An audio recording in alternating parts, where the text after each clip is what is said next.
हाजिर है आपके सामने एक नया वीडियो लेकर।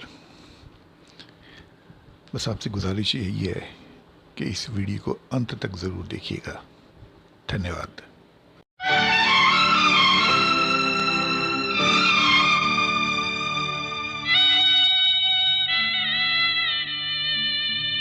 मेरी जान से प्यारे तुझको तेरा देश पुकारा जा। जा भैया जा बेटा जा मेरे यारा जा। भाभी, भैया का फोन है। हाँ आई, तुम बात कर लो तब तक। किचन में आई रचना की आवाज़ सुनकर मेरे चेहरे पर खुशी की लहर दौड़ गई थी। उन्होंने मेरे मोबाइल पर कॉल क्यों नहीं किया, मगर अगले ही पल यह सोचकर कि उनकी बहन के मोबाइल पे करें या मेरे, क्या फ़र्क पड़ता है, बात तो हम दोनों से ही करते हैं। मैंने उस ख्याल को झटक दिया। मैंने गैस का चूल्हा बंद करा और कमरे की तरफ भागी। रचना से पूछा, तुमने बात कर ली? रचना ने मुस्कुराते हुए मोबाइल मेरी तरफ बढ़ा दिया। मोबाइल लेते हुए मेरी पलकें शर्म से झुक गई थी। मैं मोबाइल लेकर अपने कमरे की तरफ चली आई। हाय, क्या हो रहा है? क्या कर रही थी? और बताओ, कैसी लाइफ चल रही मेरे बिना? अरे बताओ, मुझे कभी याद भी करती हो या मस्त हो?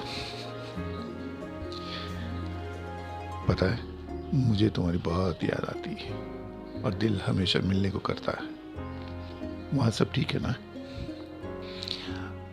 तुम भी तो कुछ बोलो। मैंने तुम्हारी आवाज़ सुनने के लिए फ़ोन किया है। तुम तो कुछ बोल ही नहीं रही, बस मैं ही बोले जा रहा हूँ। साहिल बिना किसी सवाल का उत्तर सुने एक ही सांस में सब बोल गए। मैं मुस्कुरा दी और बोली, हम यहाँ ठीक हैं, बस आपको बहुत मिस करते हैं। साहिल, थोड़ी छुट्टियाँ लेकर आ जाओ ना कुछ दिनों के लिए, आपसे मिलने का बहुत मन कर रहा है। साहिल इंडियन आर्मी में मेजर थे और बॉर्डर पर चल रही टेंशन की वजह से उनकी ड्यूटी बॉर्डर पर लगी हुई थी। घर में मैं और रचना ही रहते थे। हम दोनों बड़ी देर तक बातें करते रहे। फिर अचानक उन्होंने कहा, सुनो, मन तो नहीं कर रहा, लेकिन अब क्या करूं, फ़ोन रखना पड़ेगा। तुम्हें पता है, तुम्हारी आवाज़ सुनने के बाद ये आवाज़ मेरे कानों में गूंजती रहती है। मेरा मन लगा रहता है काम में। अपना ख्याल रखना। मिलते हैं। पर मैं उन्हें कैसे बताती उनकी आवाज़ सुनने के बाद मेरी क्या हालत होती है। दिल चाहता है झट से वो मेरे सामने आ जाएं, या मैं उड़ के उनके पास पहुंच जाऊं और लिपट जाऊं उनसे। दिन गुजरते रहे।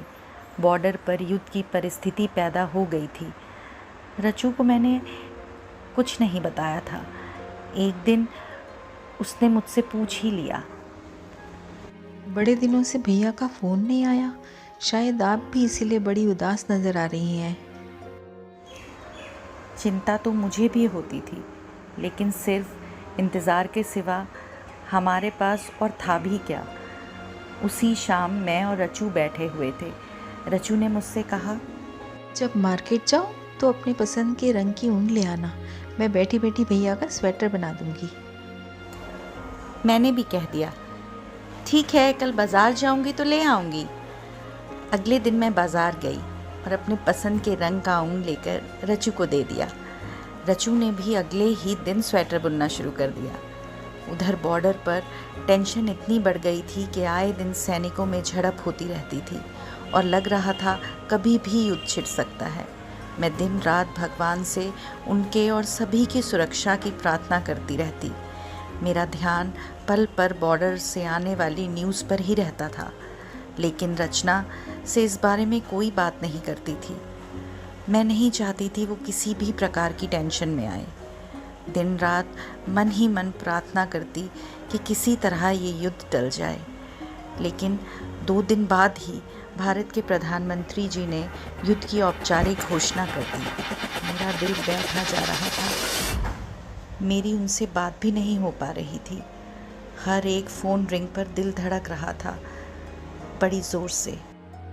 भाभी, भैया की क्या हाल है? क्या उन्हें हमारी याद नहीं आती?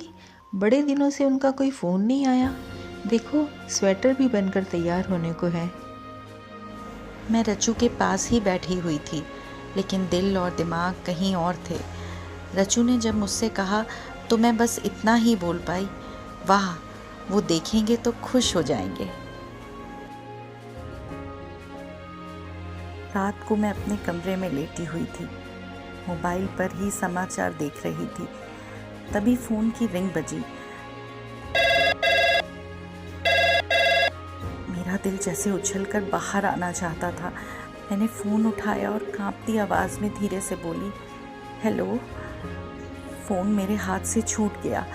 सामने जो मुझे कहा गया उसे सुनकर मैं पत्थर की बुत सी बनी शून्य में देखती रही। शब्द मेरे कानों में हथौड़े की तरह लग रहे थे। मेजर साहिल देश की खातिर लड़ते हुए शहीद हो गए हैं। मुझे समझ नहीं आ रहा था रचू को कैसे कहूँगी, क्या बताऊँगी उसे। खैर, कहना तो था ही, मैं ही जानती हूँ। सुनते ही वह किस तरह दहाड़े मार के जब उन्हें लाया गया तो लोगों का हुजूम उमड़ पड़ा था। हर तरफ से एक ही नारा सुनाई दे रहा था, मेजर साहिल अमर रहें, मेजर साहिल अमर रहें। मन भारी था, लेकिन फिर भी सुनकर मुझे अपने पति पर गर्व हो रहा था। रचू को भी अपने भैया पर ज़रूर हुआ होगा। मैं नम आँखों से उन्हें देखने के लिए आगे बढ़ रही थी। तभी लगा साहिल ने मेरे कंधे पर हाथ रख दिया था और बोले, ए जान, ये आँख में आंसू क्यों? रो रही हो? अरे तुम तो बहुत बहादुर हो यार, तुम्हें तो रच्चू का भी ध्यान रखना है।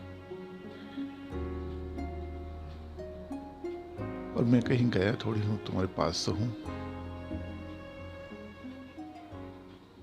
तुमने वो गाना सुना है ना? देखो वीर जवानों, अपने खून पे ये इल्जाम न आए। माना कहे के मेरे बेटे, वक्त पड़ा तो काम न आए।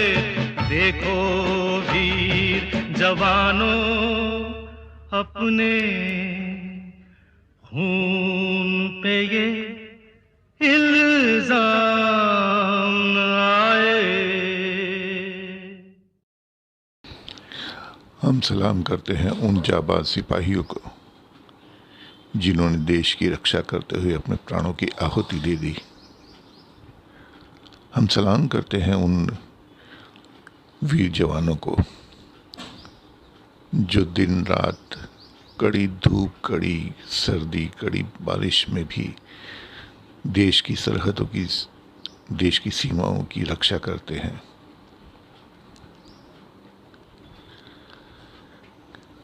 जय हिंद, जय भारत, जय हिंद की सेना।